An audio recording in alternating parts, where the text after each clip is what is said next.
Si ano yan, si Osas yan ah. Oo nga, no. Teka lang, teka lang, bababa lang ako. Yun na, wait lang.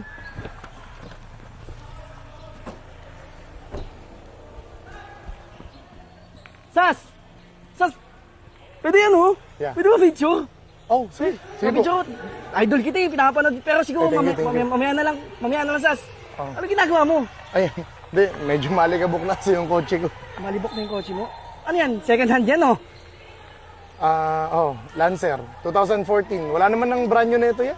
First car ko to. Unang kotse ko, mahal na mahal ko to. Teka lang, di ba, tanginang yan, ang tagal mo sa mundo ng influencer eh. Bakit luma yung kotse mo? Second hand pa. Gumagana naman. Naihatid niya naman ako kapag may meeting ako. Okay na ako doon yan.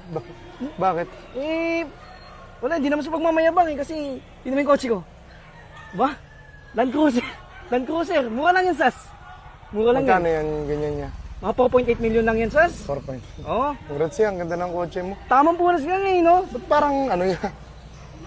Kala ko magpapapicture ka lang eh. Kasi parang, hindi, ang sarcastic lang nung dating mo eh. Na parang ako, influencer, second hand yung kotse. Anong, ano mo? Yeah. Oh, maganda nga yung kotse mo eh. Congrats. Pero hindi mo kailangang mangmata ng ibang tao. Porket mas maganda yung ano, yung sa'yo. Yeah. Alam mo, mayaman ka, di ba? Meron ka. Meron. Pero kung ganyan, nang mamali ka ng ibang tao, pag tinapik ka ng Panginoon, yung pinaghirapan mo, one click lang yan, mawawala yan. Huwag masyado ka mayabang.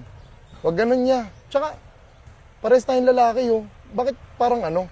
Hindi ba dapat proud yan na parang, tanga na, nakakotse ako, nakakotse rin yung kung sino man yung gusto mong ano. Di ba? Hindi yung parang magyayabang ka. Anong gusto mong ano? Hindi, anong gusto mong patunayan? Ano, napansin lang naman kasi kita. Eh, parang walang dating Hindi, eh, kasi second hand lang yung kotse mo eh. Porkit second hand. Ganon. Diba? At saka, hindi mo kailangan bumira ng ganon na, ano bang basihan mo ng yaman? Pera? Hindi po ganyan tumatakbo ang mundo Sa totoo lang. Kasi, meron akong mga mabubuting kaibigan, may maayos akong sirkulo na mapagkakatiwalaan. Meron akong asawang mabuti.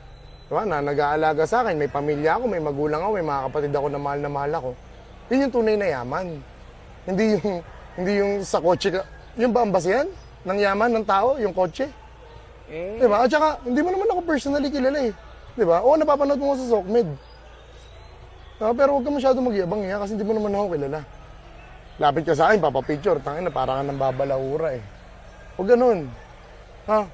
Paano, Susunod, ano? pagkatapos mo punasan yan, i-flex mo pa. Bawal ba yun? Achievement ko yan eh. Dati nga naatakan ako ng motor dahil wala akong pambayad eh. Ngayon may kotse na ako kahit second hand.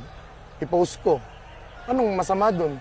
Kasi gusto ko rin mag-inspire ako sa ibang tao eh na di porket galing ka sa broke day sa wala ka na mararating. Diba? Second hand, okay lang yan. Mahalaga, kotse pa rin naman yan eh. Diba? Maayos yung takbo, safe ka nakakarating. Diba? Huwag ka masyadong ano yan. Sipon na ka eh. Diba? Pero nasan ko lang kasi malikabok masyado dito. Muna na ako. Ganun magpa-picture, mayabang ka masyado. Saan ka pupunta? Sas. Ano? Sas! Ano? Saan punta? Wala kasi masyado mayabang. Mo, ilala boy.